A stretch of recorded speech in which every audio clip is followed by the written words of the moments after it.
Здравейте! Ще покажа един много лесен трик. Едно напълно разбъркано тесте. Ето.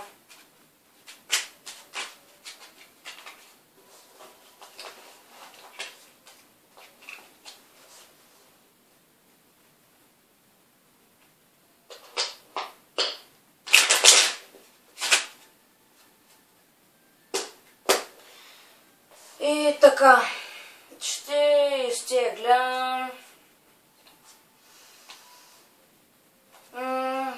ето толкова карти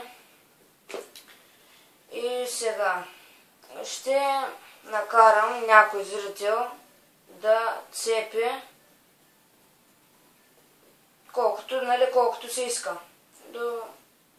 Да цепи някъде и трябва да запомни тази карта.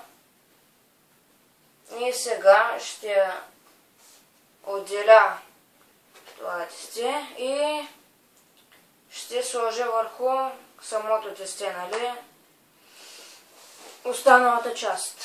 И сега, нали се казва часовник, ще почне да ги редим обратно по часовниковата стрелка, като почваме от 12, 11, 10, 9, 8, 7, 6, 5, 4, 3, 2, 1.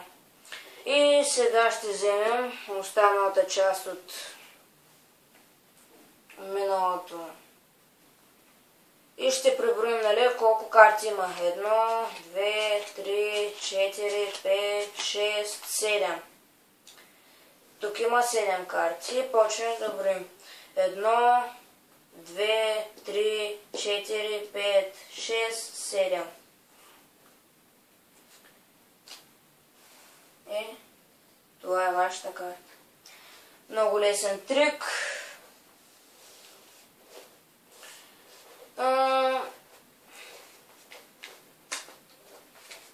Трябва ви едно разбъркано тесте. Напълно разбъркано тесте.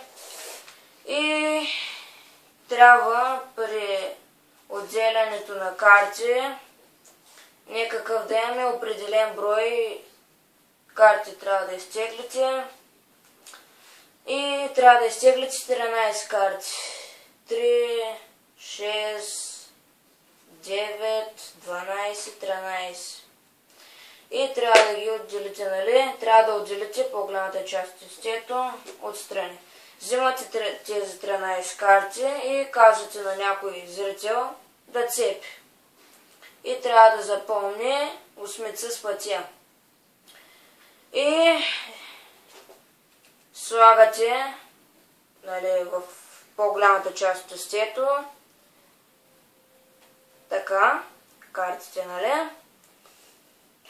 И почвате да редите по часовниковата стрелка 12, 11, 10, 9, 8, 7, 6, 5, 4, 3, 2, 1. И взимате частта, която ви беше останала от 13 карти, преброявате 1, 2, 3, 4, 5. И почвате да броите от 1 часа. 1, 2, 3, 4, 5.